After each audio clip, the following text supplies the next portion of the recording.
Muito bem, estamos ao vivo aqui em mais um webinar da Fundação Dom Cabral, aqui nesta tarde de terça-feira, 9 de junho de 2020. Eu sou Tomás Castilho, seu host, é um prazer estar aqui novamente na comunidade Iniciativas FDC para Tempos Desafiadores, e hoje com o tema o protagonismo feminino no mundo digital. E como convidadas aqui, nós temos a Débora Inouye, que é sócia e diretora de tecnologia educacional da Happy Code. Tudo bem com você, Débora? Tudo bem, boa tarde. Obrigada Boa, pelo convite, né, da Fundação Dom Cabral, em especial ao Paul. Boa tarde a todos.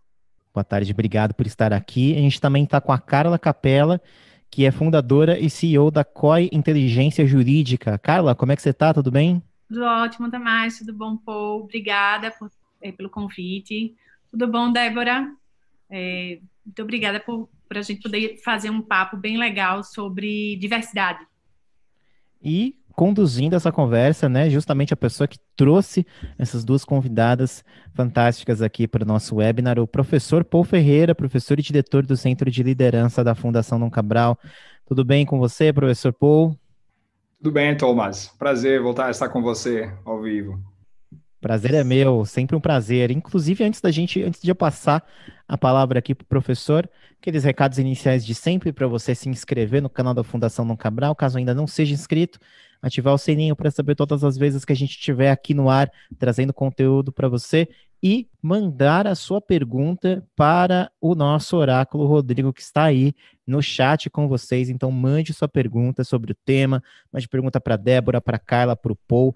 Todo mundo está aqui para te convidar a essa discussão. Então, Paul, deixo contigo agora, passo a bola para você nesse tema tão importante e é a sua vez de seguir em frente aqui.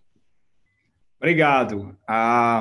Carla, Débora, Thomas, a comunidade da Fundação, é um prazer estar com vocês. Bem-vindo, então, a essa segunda roda do protagonismo feminino.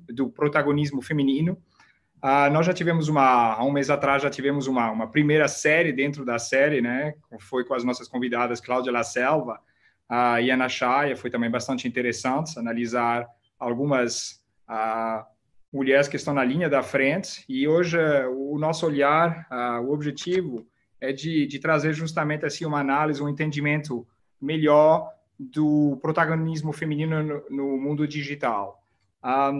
Assim, acho que eu queria começar dizendo que, relembrando para todos que é notório o destaque de mulheres ao longo da história no mundo digital, ainda que toda a gente talvez não saiba, mas só relembrando aqui talvez alguns nomes, né? A Ada Lovelace, que foi creditada por ser a mulher que fez o primeiro algoritmo, isso foi em 1843, né?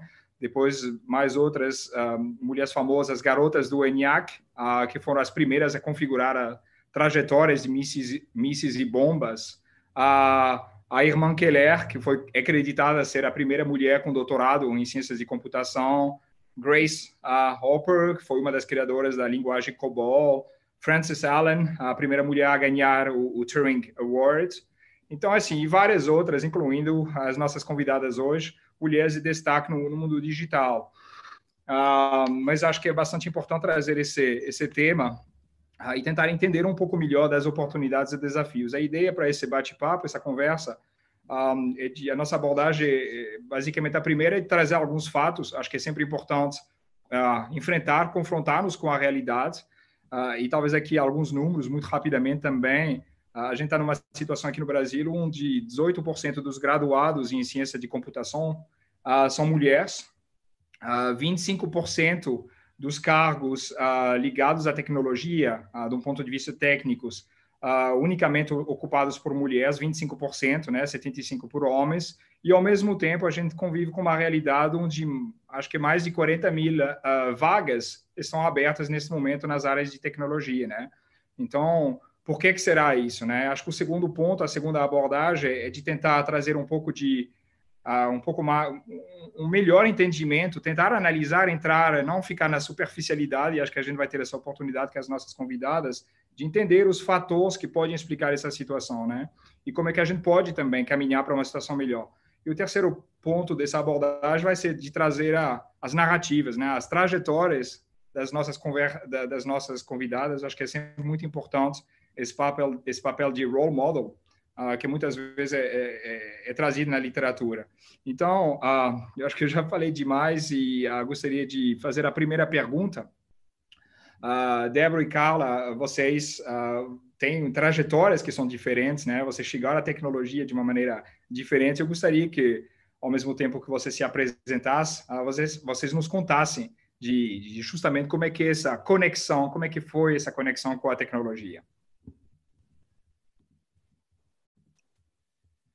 Pode falar, Débora. Começa com você, que eu acho que é bem, bem legal a tua história e abrange todo mundo. Obrigada, então, novamente pelo convite, né? Eu sou de uma época que assim, a gente esperava até meia-noite para poder pagar menos, para poder entrar na internet e pagar menos de conta telefônica, né? E aí, assim, eu gostava muito de usar a tecnologia, mas sempre como usuária, né? Nunca como produtora de tecnologia. E aí, em uma das salas de bate-papo, eu usava o Mirk na época, eu conheci uma pessoa que ele fazia um curso de sistemas de informação, que era um curso muito novo aqui no Brasil, né? Que era a antiga análise de sistemas. Eu não sabia o que significava esse curso, né? Ele foi me explicando, eu entendi que aliava ali tecnologia e gestão, achei bem interessante. E aí eu acabei prestando vestibular, acabei passando na Unesp, né? Aí, claro que, assim, inicialmente eu tive algumas dificuldades iniciais, porque a minha sala, ela era composta, a maioria, por homens, e grande parte deles já tinham feito curso técnico em informática, e eu não, né? Mas, enfim, aí eu fui me desenvolvendo, fui me dedicando, né? Em 2005, ainda na faculdade, eu fui selecionada para fazer um intercâmbio aí nos Estados Unidos, com bolsa, né, da CAPES, e eu fui estudar na Utah State University. Eu fui cursar algumas disciplinas de uma matéria que chamava Instructional Technology, que é tecnologia instrucional, né? Que na época isso era muito novo no Brasil, né? E aí eu gostei muito da área, fiquei lá 6 meses nos Estados Unidos, me interessei por essa área, e eu entendi que para eu trabalhar com tecnologia e educação, eu precisaria fazer um mestrado mais voltado para a educação também. Né? E aí eu comecei a pesquisar alguns mestrados aqui no Brasil, na época tinham algumas iniciativas, né?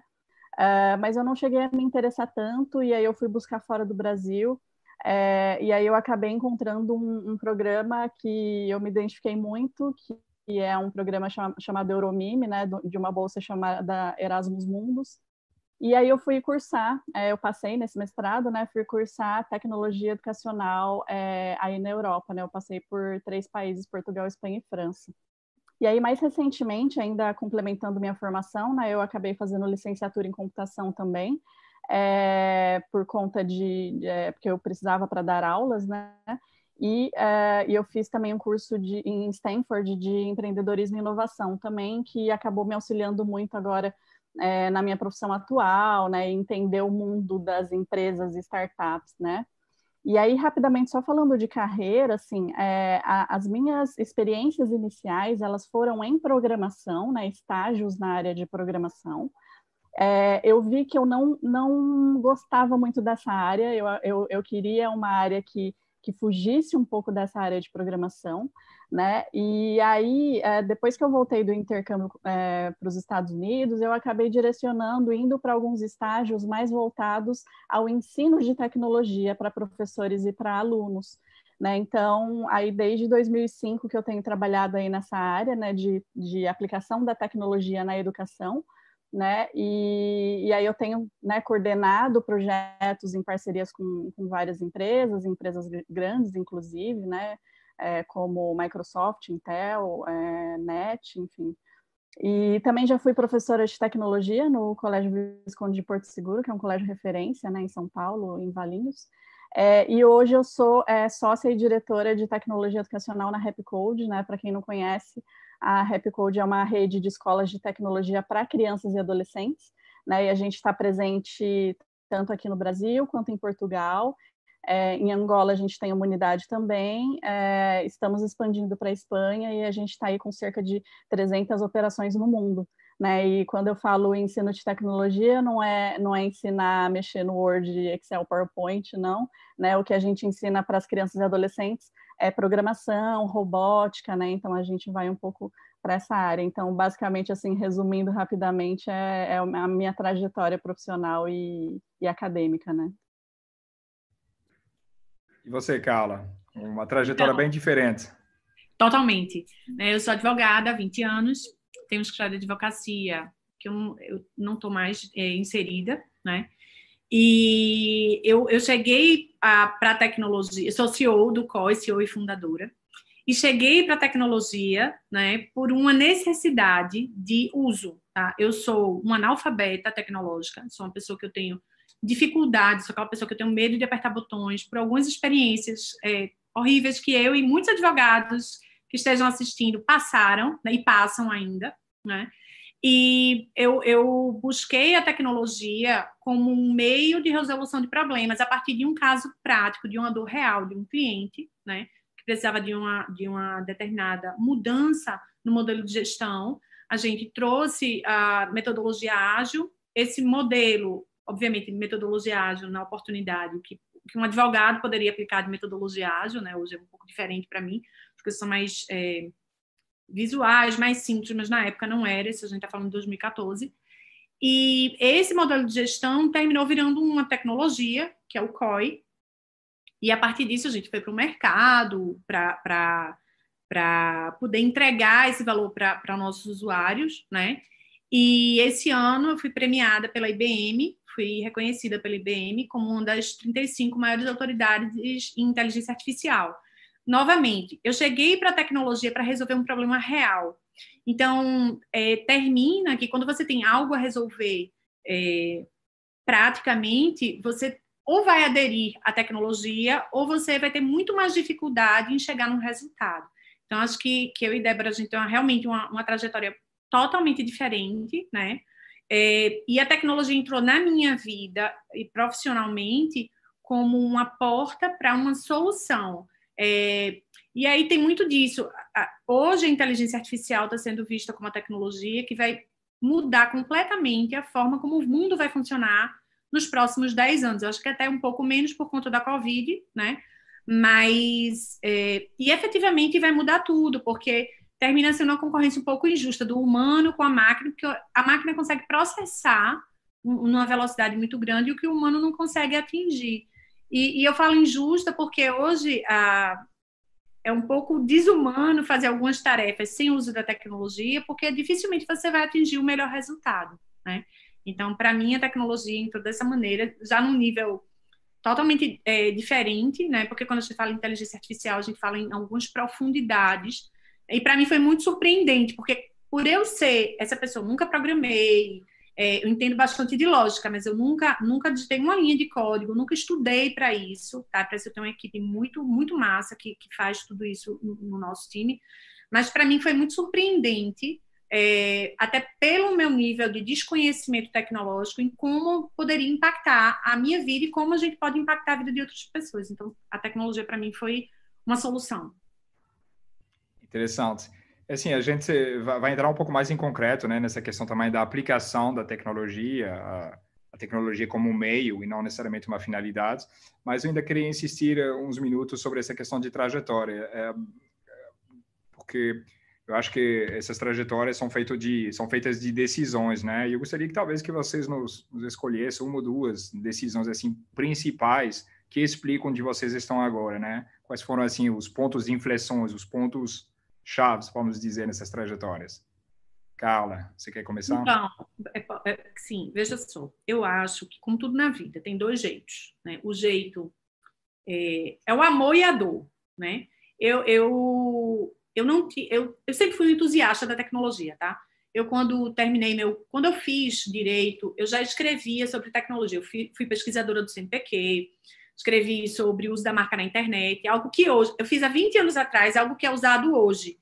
Tinha uma discussão na época da extensão .com, .adv, e na época eu já tinha um raciocínio sobre o assunto. Então, sempre fui um entusiasta no sentido de curiosa, né?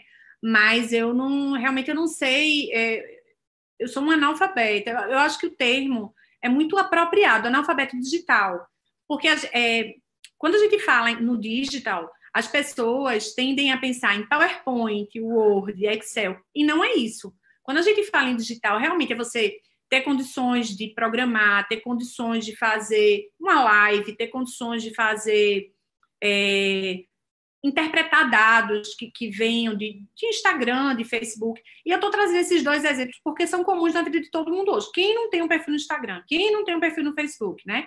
E termina, ou no YouTube, termina que a gente ignora, para mim, eu sempre ignorei a existência dessas coisas, né? Então, eu fui uma pessoa que entrou para a tecnologia pela dor. Eu tinha uma dor real, eu precisava resolver aquele problema. Qual era o problema? Na área jurídica, a gente tem um volume de dados muito grande. Esse volume de dados, um advogado leva mais ou menos 2 horas para analisar um processo. A gente está falando que um processo pequeno tem 200 folhas. Nem Bill Gates consegue ler tanto, mas os advogados, por dia, eles leem 4 livros, porque são mais ou menos 200 folhas. E a gente precisava fazer esse exame massivo de dados e tinha alguns desafios. Primeiro era trazer os dados. Então, a gente unificou todos os sistemas judiciais brasileiros. E aí, quando a gente trouxe esses dados, eles tinham sinonimias, tinham nomenclaturas muito diferentes, mas que eram sinônimas. E precisava de uma inteligência maior que pudesse analisar tudo isso. Então, de novo, a minha trajetória ela é feita com base em resolução de problemas.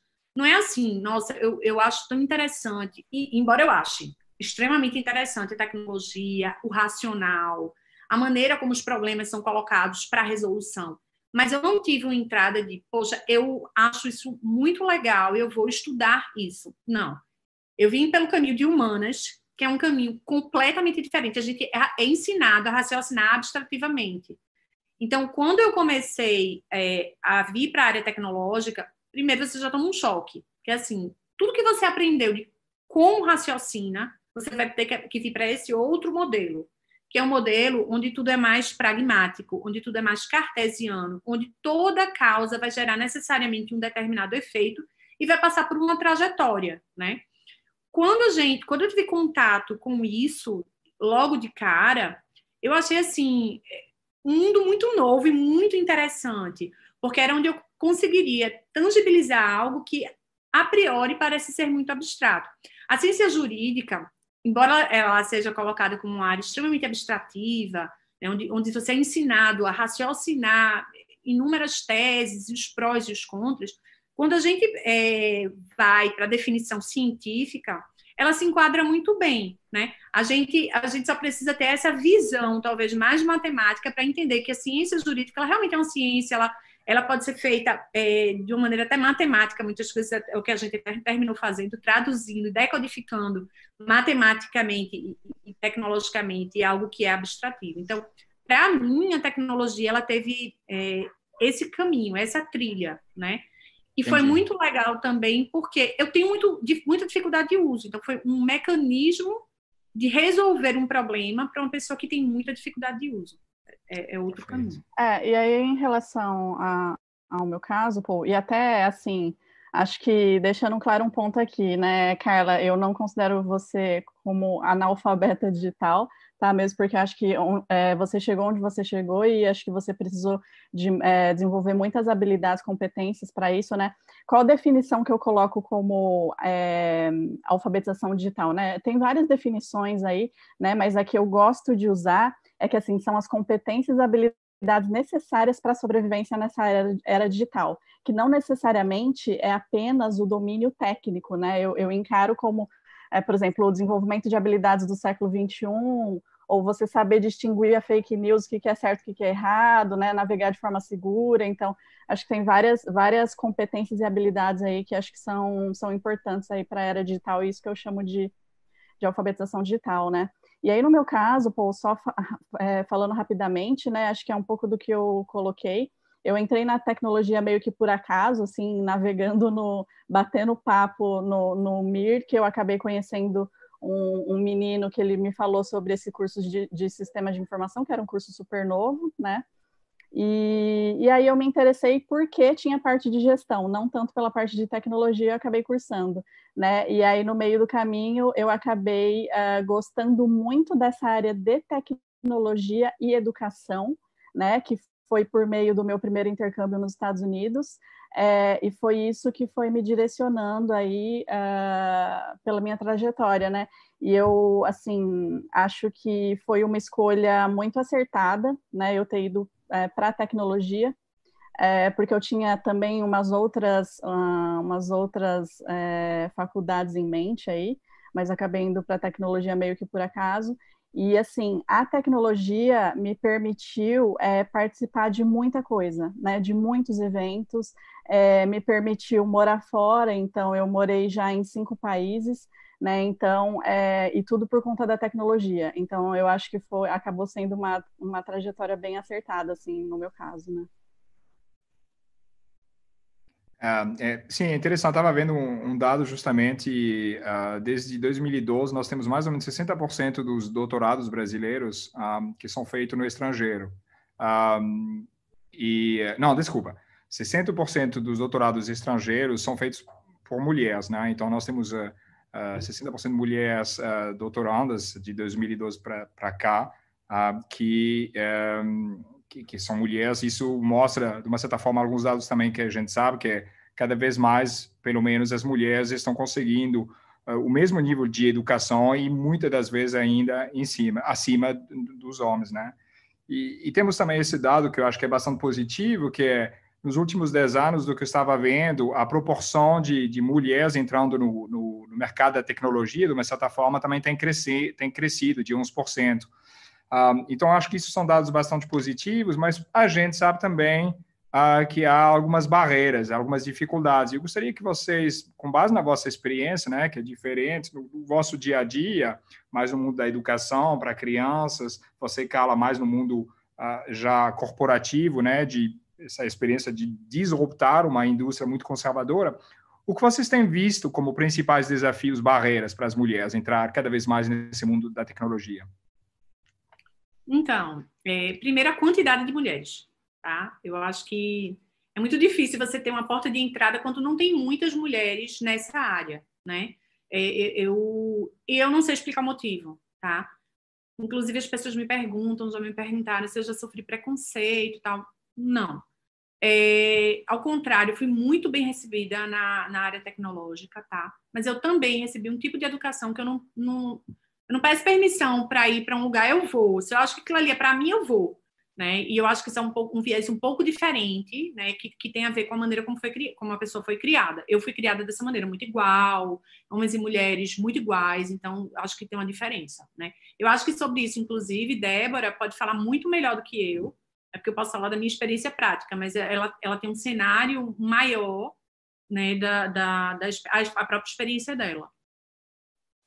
É interessante, né, Paul, que você falou sobre que na história da humanidade a gente teve vários exemplos de mulheres que fizeram história, né, e aí você citou vários exemplos, e aí é bem isso mesmo, né, inclusive como curiosidade, assim, na década de 70, as mulheres, elas representavam 70% dos alunos do curso de Ciência da Computação da USP, né? E hoje, aí, como você disse, tanto em curso superior quanto no mercado de trabalho, essa estatística gira em torno de 20% para menos, né? E aí, em relação a isso, assim, eu acho que tem várias barreiras ao longo do caminho, né, que fazem com que as mulheres ou não optem pela área de tecnologia ou que desistam no meio do caminho. Né? Então, assim, começando da infância, né? Eu acho que é um problema cultural que começa desde a infância. Então, na formação inicial da criança, eu acho que a forma como as mulheres são educadas já mudou bastante coisa, né? Mas ainda na infância você tem aquele cenário de que a menina existem brinquedos de menina, brinquedos de menino. Né? As meninas, elas só podem ganhar bonecas, por exemplo, os meninos, eles podem ganhar kit de engenharia, de ciências, robô, tablet, computador, né? Então, a gente começa já desse convívio familiar, né? E aí, eu acho que todo esse ambiente, né, seja a família, seja a sociedade, seja a escola, eles vão moldando, né, essas atitudes, essas personalidades que a gente tem, essas escolhas que a gente faz, né? A autoconfiança da menina e tudo mais, né? E as expectativas também que a gente coloca em relação às meninas também são importantes, né? Aí a menina cresce, né? Então passa da fase da infância, e a gente continua ouvindo alguns estereótipos e preconceitos, né? Então, a sociedade falando, engenharia e tecnologia são carreiras masculinas, ou então a mulher não é boa em tecnologia, né? Existem cursos de mulheres e cursos de homens, né? Então, a gente vai ouvindo isso, né? O que vai fazendo com que algumas mulheres, elas acabam achando que, não, isso não é para mim, eu não confio, eu não sou capaz de fazer isso, né? E aí, isso vai refletindo na educação da mulher, né, até a escolha da faculdade, por exemplo, né? Então, tem um censo de educação superior de 2017, que eles mostram ali os cursos mais escolhidos pelos homens e os 20 cursos mais escolhidos pelas mulheres.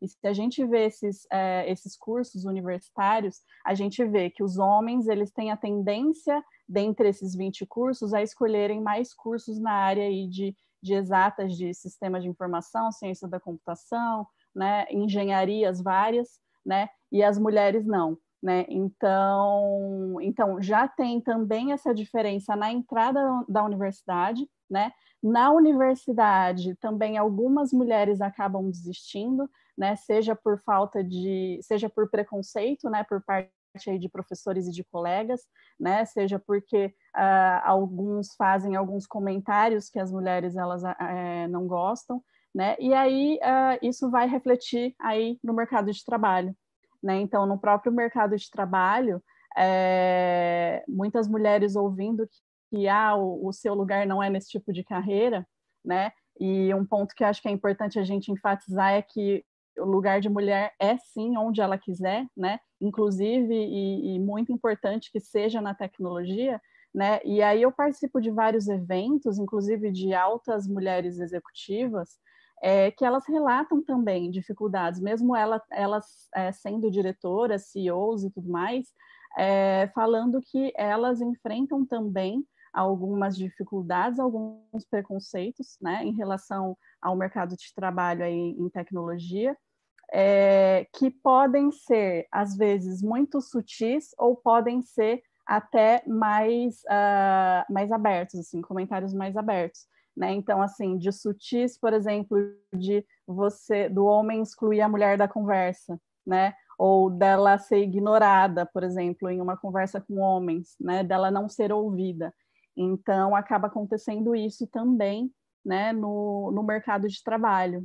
Então, acho que assim, são vários fatores aí que vão desde a infância, passando pela adolescência e passando aí para a mulher como adulta, que acabam ou fazendo com que a mulher seja desestimulada a continuar na área de TI, ou que ela, né, se sinta pressionada tal, e ela acabe saindo, né? Então, é bem importante assim, a gente falar sobre isso e conscientizar as pessoas sobre isso, né? Entendi. Thomas, alguma pergunta ou continuo por aqui? A gente ainda não tem nenhuma pergunta do nosso público. Volto aqui a falar para você que está nos assistindo a mandar sua pergunta para a gente. Então fique à vontade, escreva aí no chat. O Oráculo Rodrigo vai passar para a gente as perguntas. Vale lembrar somente um recadinho aqui que eu recebi, uma informação. Talvez em algum momento algumas pessoas começaram a assistir aqui a transmissão, tiveram algum problema com o link da transmissão. A gente já regularizou tudo, tá tudo tranquilo. Se você teve algum problema, reporte para a gente no chat também, para a gente só ter uma ideia das pessoas que foram afetadas por isso, mas de qualquer maneira, todo o conteúdo já está disponível no link, vocês já vão conseguir ter acesso a toda a discussão aqui, tanto ao vivo, nesse momento que eu estou falando com vocês, quanto também na gravação deste link.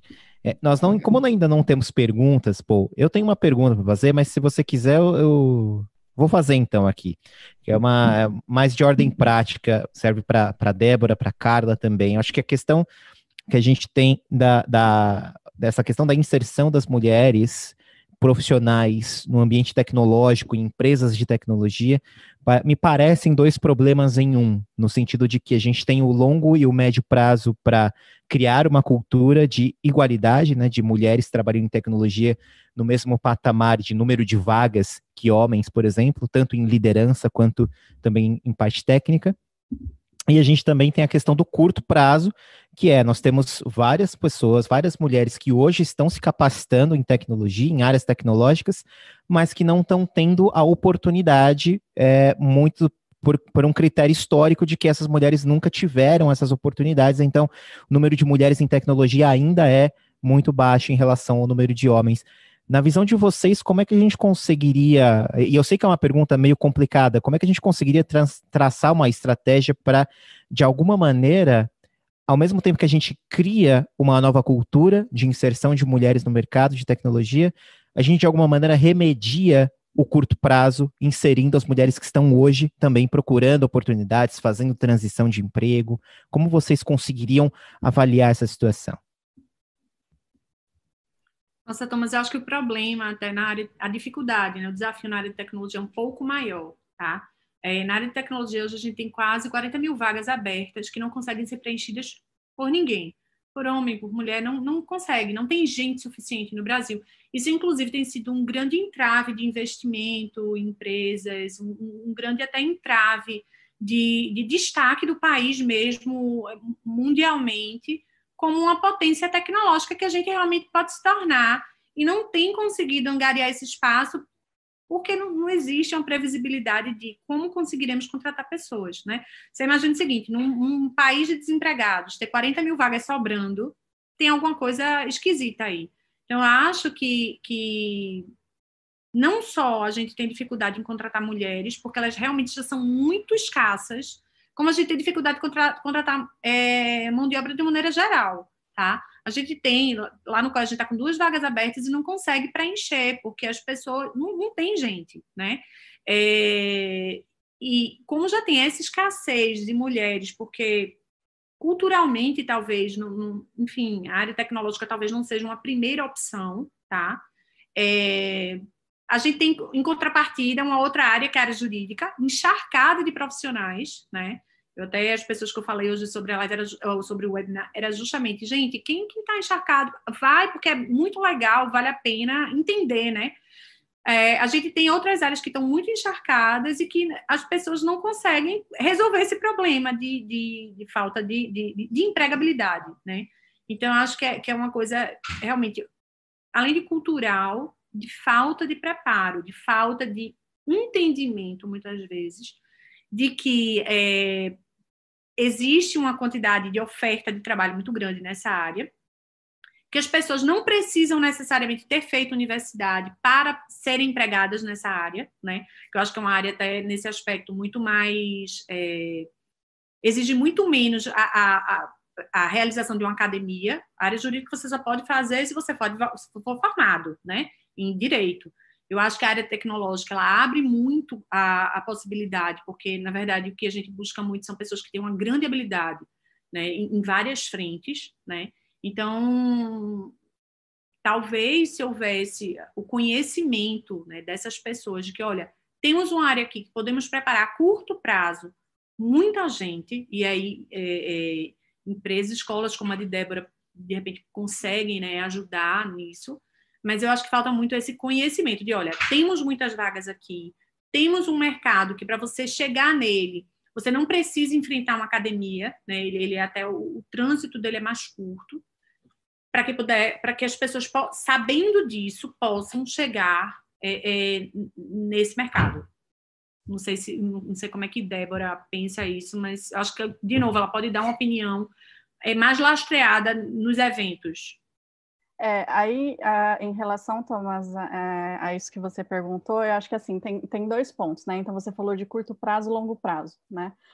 Eu acho que de curto prazo, sim, existem várias iniciativas aí, tanto de empresas quanto de instituições que fazem a capacitação dessas mulheres em inserção, ajudam na inserção no mercado de trabalho, né? Sejam mulheres que estão iniciando na tecnologia ou sejam mulheres que estão fazendo transição de carreira. Né? Então, é bem importante, inclusive acho que o próximo tópico a gente vai falar sobre isso, né? Então, existem grandes empresas ou existem iniciativas de ONG ou iniciativas menores que fazem essa formação, na maioria das vezes formação gratuita, na inserção dessas mulheres, o que poderia ajudar um pouco nessa questão de mais imediata. Né? Em relação a longo prazo, Eu acredito que a necessidade por parte das escolas, por parte dos governos, de incluir essa alfabetização digital no currículo, né? Porque um ponto que é importante, assim, tem uma estatística, né, do Fórum Econômico Mundial, eles falam que 65% das crianças que estão no ensino fundamental vão trabalhar em profissões que não existem, né? Então, assim, isso não vale só para as crianças e adolescentes, isso vale para a gente também. Daqui a alguns anos, a gente vai estar trabalhando em profissões que a gente ainda nem sabe os nomes delas. Só que, apesar da gente não saber os nomes delas, a gente sabe que a grande parte delas vai exigir um letramento digital, vai exigir uma alfabetização digital, né? E seja na área de medicina, seja na área de direito, seja na área de agronomia, seja onde for. E aí a gente precisa pensar nessa formação dessas mulheres, dessas meninas, né? Por quê? Para que elas não sejam excluídas dessa era digital, né? Para que elas consigam concorrer de igual para igual com os homens, né? Isso é super importante, né? Então, eu acho que assim, as desigualdades, principalmente agora na era digital, elas tendem a se acentuar, né? Cada vez mais. E se a gente não der as mesmas oportunidades e se a gente não conseguir formar essas pessoas, a gente vai ter um gap aí no futuro e vai ter cada vez mais essa necessidade de mão de obra não suprida aí, né? Então, acho que é bem importante a gente trabalhar não só pensando em curto prazo, mas a longo prazo também, né? Ou a médio prazo. Assim, eu estava vendo também mais outro dado que foi surpreendente para mim, é que 50% das mulheres estavam se avaliando como não sendo capazes ou não ter as capacidades para ser boas programadoras ou eficientes, né? Ou tão eficientes, por exemplo, quanto o homem nas tarefas que elas estavam desenvolvendo ligadas a questões técnicas de TI, né? Achei um número bastante elevado, né? Que nos volta para um dos desafios, de maneira geral, quando a gente está falando de promoção e ascensão das mulheres, né? Em posições de liderança, que é essa questão da confiança. Mas abrindo também sobre os bastidores da nossa conversa antes desse evento, a gente falou muito de mindset também. Eu gostaria que vocês tocassem um pouco nesse aspecto, né? Qual é esse mindset que é preciso, né, para esse mundo digital? E talvez, ligando isso, como é que vocês veem essa ligação com as características específicas de mulheres? Como é que vocês acham que as mulheres podem justamente, talvez, aproveitar ainda mais do fato que a transformação digital não é tanto uma questão de tecnologia, mas uma questão muito de mindset? E como é que vocês trabalham isso nos vossos contextos, né? A Débora com crianças, né, de 5 a 17 anos, então acho que é uma maneira certamente diferente de trabalhar, que você talvez, Carla, trabalha isso na sua empresa e com outras pessoas. Então, qual é esse mindset e como é que vocês trabalham isso? Olha, eu acho que o mundo hoje, tá? Se você não estiver muito aberto para aprender, você não vai conseguir evoluir. Tá? E por que eu falo aprender? Porque tudo que você vai começar, você precisa ter uma trajetória de aprendizado, tá? Exemplo, eu sou uma pessoa, de novo, né, com dificuldade de uso tecnológico, tenho feito lives.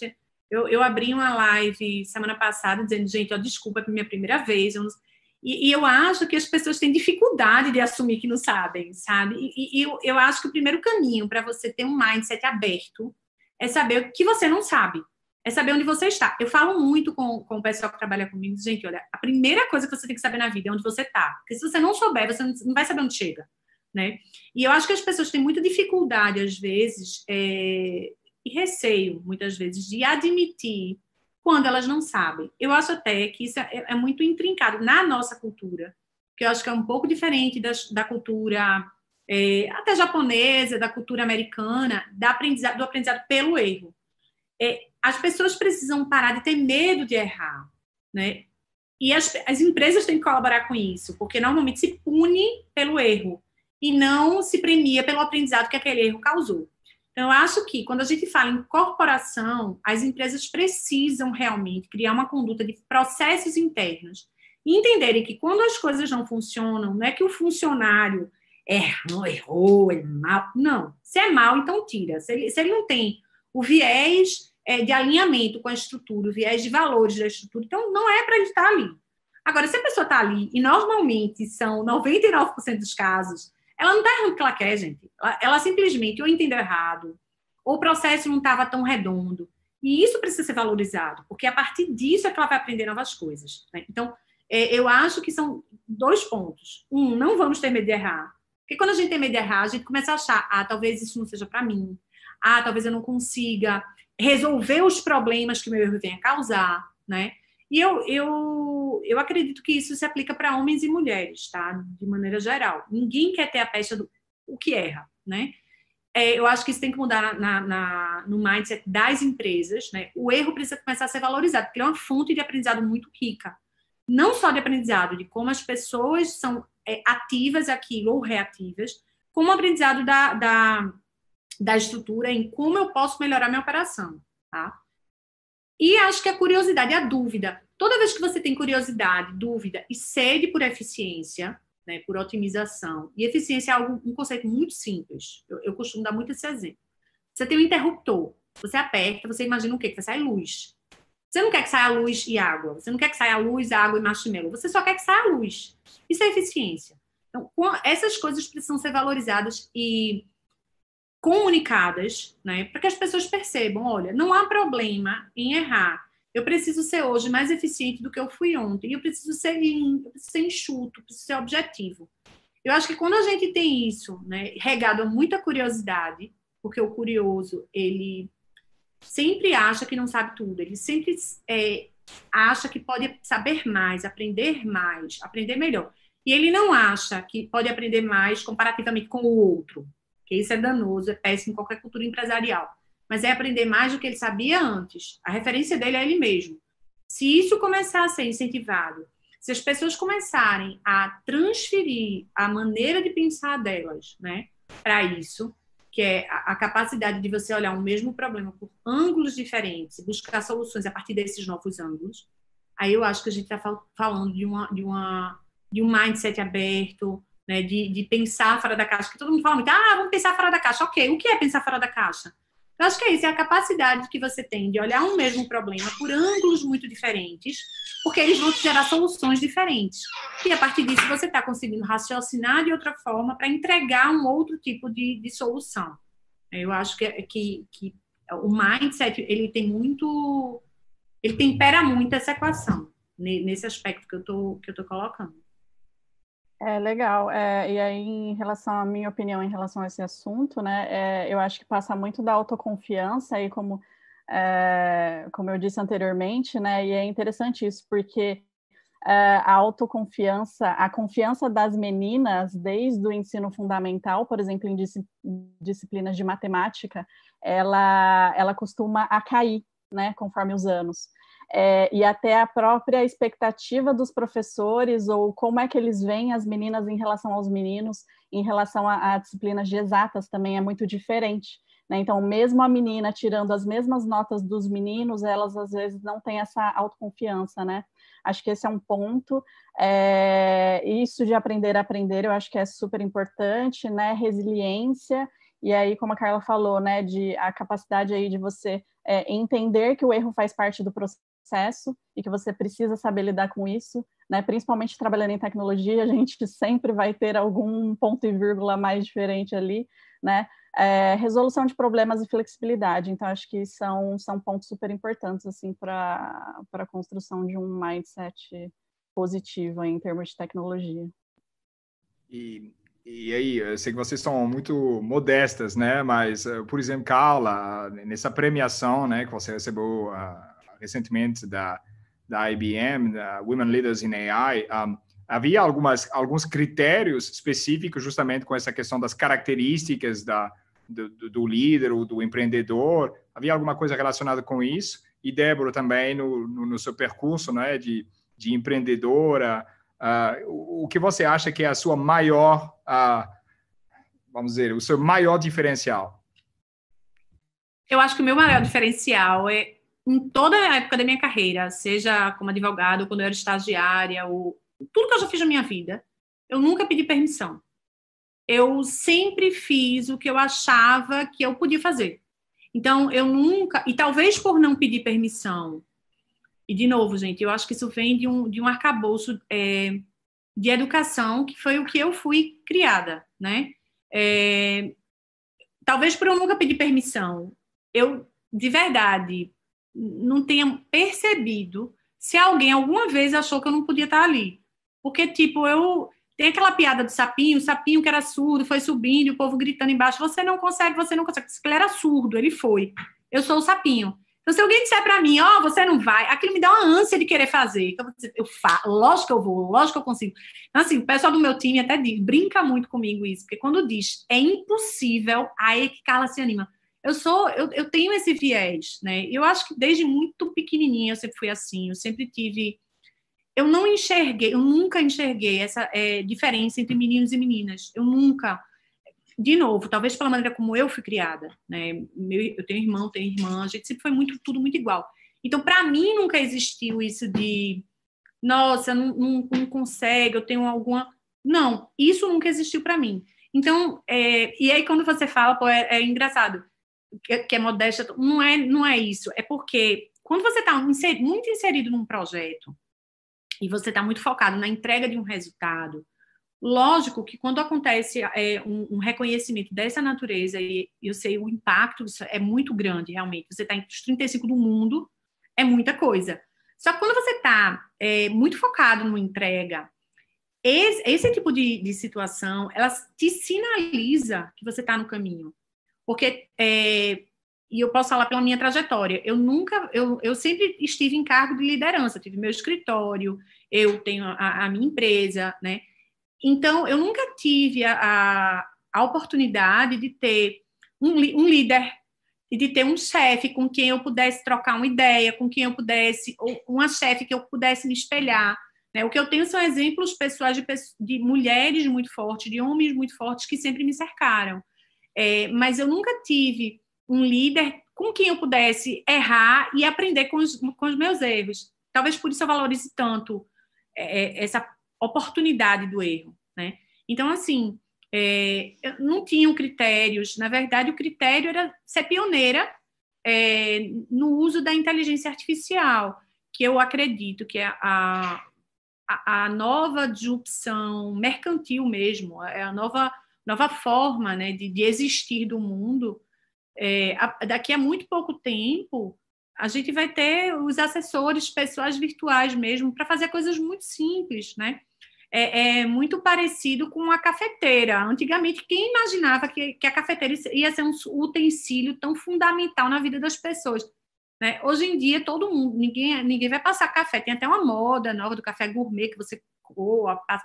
Então, eu acho que a tecnologia ela vem muito para a vida das pessoas, e eu estou citando esse exemplo do café porque o brasileiro entende bastante, porque o brasileiro vive à base de café, e vai assumir uma presença muito grande. E daí a importância de você não ser um analfabeto digital, a importância de você ter um mindset aberto para mudanças, porque elas são necessárias e na tecnologia elas acontecem numa velocidade muito grande. Então... no meu caso, acho que assim, é determinação mesmo, né? Então, eu acho que eu tive algumas conquistas em um mercado dominado por homens, né? E aí, como eu disse, né, eu tive a oportunidade de morar em 5 países além do Brasil, né? Por conta também dessas conquistas. Então, sempre ganhei bolsa, né? Então, sempre fui atrás disso. Então, seja na graduação, consegui bolsa, no mestrado, consegui bolsa, né? Até no curso de Stanford, eu consegui bolsa também. Então, acho que é a determinação. E aí, você entender que, assim, vão existir vários desafios ao longo do processo, né? Você vai ouvir vários nãos, mas é importante que se você tem um objetivo, você tente ir atrás desse objetivo, você tente fazer o seu melhor para chegar nele, né? Eu acho que quando você explicita o seu objetivo, tem muitas pessoas que estão dispostas a ajudar, né? Então, acho que é bem importante essa questão de você não perder muito foco, né? Você traçar um objetivo na sua vida e você correr atrás disso. Thomas, acho que agora temos questões.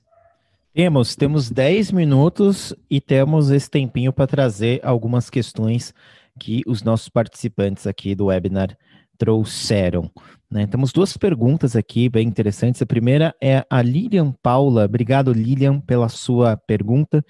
Gostaria de saber da Débora se quando ela enfrentou dificuldade ou falta de credibilidade por ser mulher, em algum momento da sua carreira, você passou por essas situações de falta de credibilidade pelo seu gênero, Débora?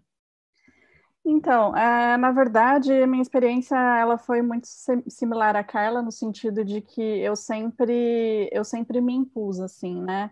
Então, nunca tive muitas dificuldades. Agora, eu acho que existem coisas, assim, explicitamente ninguém nunca chegou a falar, você não é capaz, você não pode fazer isso, ninguém nunca chegou a me falar isso, né? Talvez tenham pensado, mas, enfim, nunca explicitaram isso.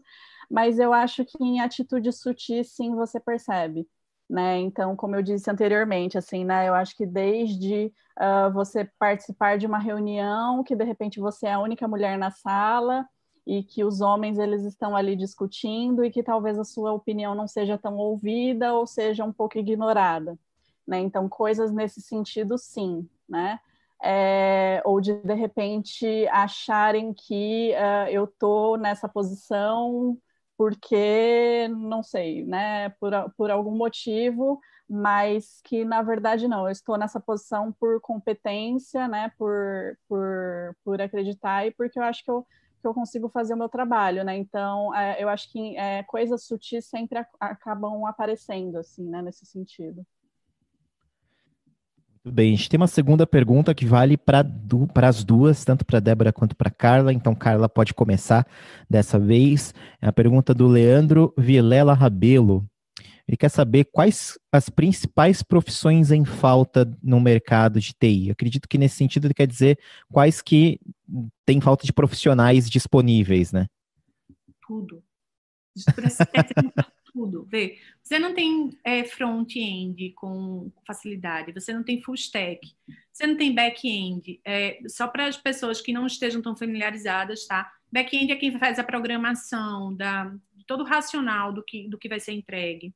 Front-end é quem cuida do layout e da integração de uma coisa com outra, aí eles fazem um trabalho juntos. Full stack é quem faz as duas coisas. Esse é mosca branca, né? A gente também tem dificuldade de achar gente para áreas específicas. Por exemplo, a área de aprendizado de máquina é algo extremamente raro, acho que no mundo todo, né? Porque se você vai... Até no MIT tem pouca gente que tem núcleos muito específicos para fazerem. Tem quem vai fazer visão, quem vai fazer aprendizado de linguagem, quem vai fazer uma programação de crawler para busca de informações, que também é um dos níveis de inteligência artificial. Então, assim, é um mercado que realmente falta mão de obra de ponta a ponta, né? Eu acho, inclusive, sobre isso, Débora pode falar com muita propriedade, porque ela está preparando essas pessoas para essas futuras vagas, né? Tem gente aí super novo também. É um mercado também, de novo, você tem uma facilidade, uma possibilidade de velocidade na formação, porque essas pessoas não precisam cursar uma faculdade. Por exemplo, você não precisa ter feito faculdade na área de tecnologia, que também é bem amplo, para, por exemplo, ser um ótimo designer, um ótimo front-end. Na verdade, muitas dessas pessoas elas têm uma vocação, aprendem muitas vezes, são autodidatas, aprendem sozinhos, e se jogam no mercado, vão se aperfeiçoando e se jogam no mercado. Então, é uma área que você não precisa ter um tempo muito longo de formação, mas do que você pode ser realmente o melhor naquela área, a partir do teu empenho pessoal. Isso eu acho bem legal. Eu concordo, assim, eu acho que em muitas áreas, na verdade, de tecnologia, a gente tem falta aí de profissionais, né? Eu acho que a questão, assim, o que a gente tem muita falta imediata são os desenvolvedores, né? Eu acho que tendências para futuro, aí eu vejo muita coisa de inteligência artificial e Big Data, eu acho que dominando um pouco, e eu acho que isso daí vai caminhar para essa necessidade também, né? E aí, até a Startse, né, ela publicou um relatório lá no ano passado, ela falava que tinham 845 mil empregos no setor de TI no Brasil, e a demanda anual por novos talentos, né, projetada, era de cerca de 70 mil profissionais por ano, só na área de TI, só no Brasil, né? E aí, assim, se a gente for ver relatórios de mercado, né, a gente vê que os números são muito diversos, mas que esse déficit de profissionais em TI para os próximos anos, eles giram em torno de 300, 400 mil. Né? Então, assim, para vocês entenderem o quanto que a gente vai ter de demanda de novos profissionais apenas em TI, e fora da TI, o quanto que as profissões elas vão se atualizar, vamos dizer assim, e que vão exigir também uma certa alfabetização, né, e domínio aí de tecnologia, né? E nisso tem outro ponto muito legal. Por exemplo, quando a gente fala em inteligência artificial, isso quer dizer também que pessoas que sejam especialistas nas áreas delas, por exemplo, advogados, médicos, você não tem como treinar uma tecnologia de inteligência artificial se você não for especialista. Então, é muito relevante que as pessoas realmente deixem de ser analfabetas digitais, porque isso vai trazer para elas uma grande oportunidade de trabalho, inclusive em novos trabalhos. Por exemplo, na área jurídica, as pessoas colocam muito um receio que a tecnologia tome o lugar do advogado. Muito pelo contrário, a gente está criando uma nova profissão, que é de curadoria jurídica. Porque para você, por exemplo, treinar o Watson, você tem que ser tão especializado naquela matéria, né, do direito, e o direito acompanha a sociedade, ou seja, isso é infinito, né? Mas você tem que ser tão especialista naquilo que, no caso de um advogado da área jurídica, que tem muita gente no mercado para menos oportunidades, um advogado ele pode, aprendendo a treinar uma máquina, aprendendo a programar, ou aprendendo alguma coisa de parte de desenvolvimento, ele ocupar, em pé de igualdade, uma posição que, a priori, seria de um engenheiro, né? Mas que, naquele momento, passou a ser mais horizontalizada. Então, o que a gente vai ver nos próximos 10 anos é exatamente isso, a horizontalização da tecnologia. O que hoje fica na mão de engenheiros vai ficar na mão do mundo. Entendi. Estendendo aqui a pergunta do Leandro, né, sobre basicamente quais são os profissionais em demanda, em alta demanda, né, no futuro, eu gostaria de entender onde é que estão essas oportunidades. Continuando nessa exploração e talvez ligando com os vossos ramos de atuação, né, tanto na área de educação virada para a tecnologia, como é que você está vendo os planos de expansão da própria AppCode, mas de uma maneira geral do setor, e você, Carla, nessa lógica que a gente vai assistindo há vários anos de, basicamente, tecnologia disruptando cada vez mais negócios existentes, negócios mais conservadores, indústrias mais conservadoras. Então, onde é que estão essas oportunidades? Olha, isso está bem espalhado no mercado de maneira geral, tá? E eu acho que tem uma outra visão que a gente precisa olhar. Quando a gente compara a quantidade de desenvolvedores, de engenheiros, ou de pessoas que venham egressos de outras profissões como eu, que estão na área de tecnologia, e essa escassez de mão de obra, elas terminam espantando o investimento. Tá? Enquanto na China você tem um número crescente de pessoas indo para a área tecnológica, no Brasil você tem uma condensação desse número de pessoas, né? O ingresso dessas pessoas, comparando com outros países, ele ainda é muito pequeno, tá? Isso espanta investidores. E nós precisamos de investidores, porque sem eles não tem capital para desenvolver absolutamente nada, ou o capital é muito mais difícil, né? Então, assim, quando você pergunta em que áreas, que nichos, olha, eu acho que tudo. Veja, não existirá nos próximos 10 anos nenhuma área que não esteja afeta à tecnologia. Nada vai passar sem tecnologia. E isso desde pequenas coisas. Hoje está todo mundo falando do robozinho que faz uma faxina em casa. Isso passa por tecnologia, né? Obviamente é um nível um pouco menor, mas é um nível grande de tecnologia, porque a gente está falando de robótica, está falando de uma série de coisas envolvidas, né? Até você ler dados, né? Até você fazer analytics. Porque, por exemplo, quando a gente fala em dados, um volume muito grande de dados, ele não consegue ser lido por um humano. Não na velocidade necessária, né? Até a interpretação disso, a extração para virar estratégia, tudo isso passa pela tecnologia. Então, qual é a área que não precisa de dado?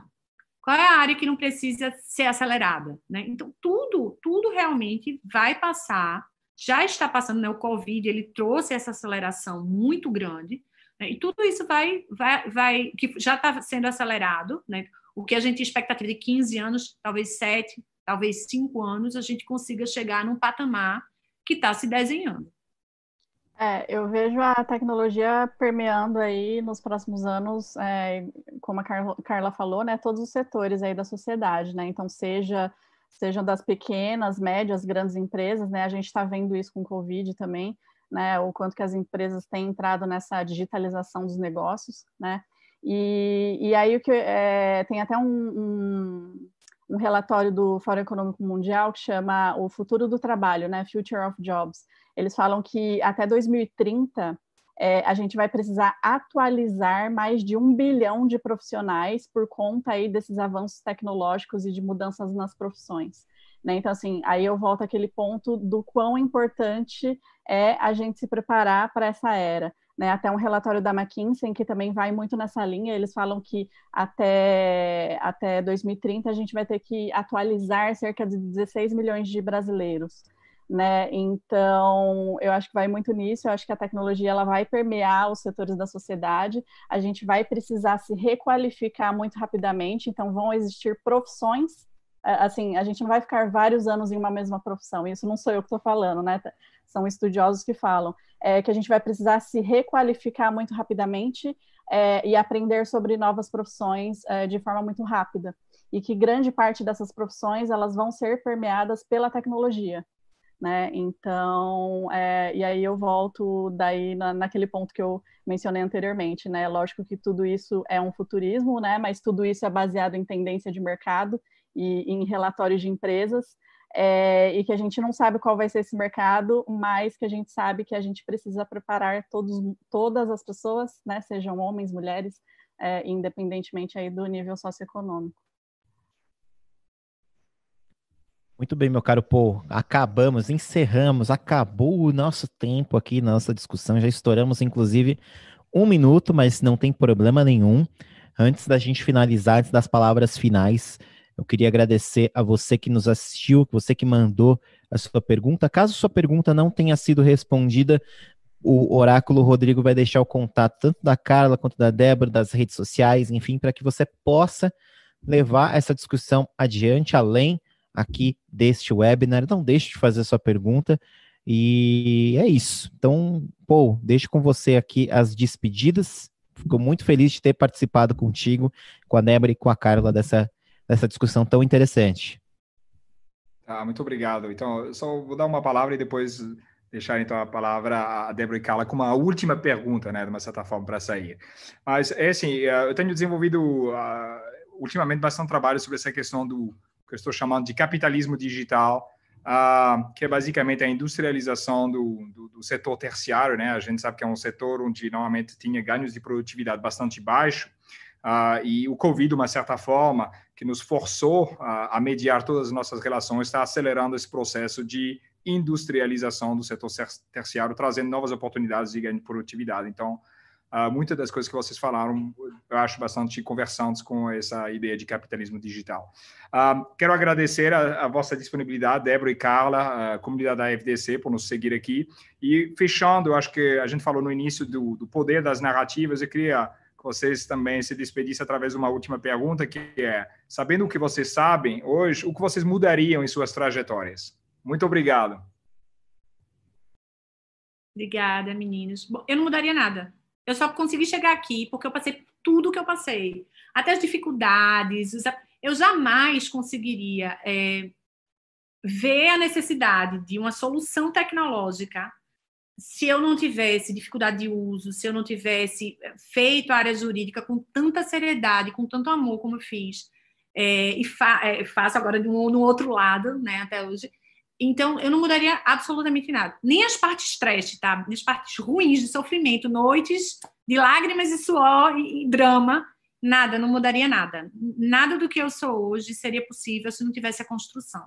Que é isso, eu sempre falo muito isso, porque qualquer disrupção passa por isso, pela construção. Acho que as pessoas, às vezes, ficam com medo do sofrimento, da mudança, da dor. Não precisa ter medo disso.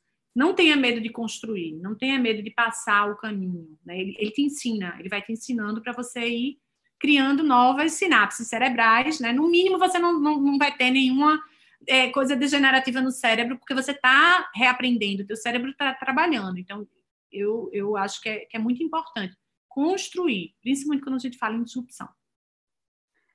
No meu caso, assim, eu também acho que eu sou muito grata, assim, pela minha trajetória, né? Eu acho que eu consegui conquistar muitas coisas, assim, que eu não imaginava conquistar, mas eu acho que um ponto que talvez seja um ponto mais de futuro do que de arrependimento do passado, seja de tentar impactar mais pessoas, né? Então, seja dizer para as mulheres de que sim, elas são capazes, seja de incentivar a entrada de mulheres na tecnologia para que elas não sejam excluídas futuramente. Então, acho que isso que é um legado assim que eu gostaria de deixar, né?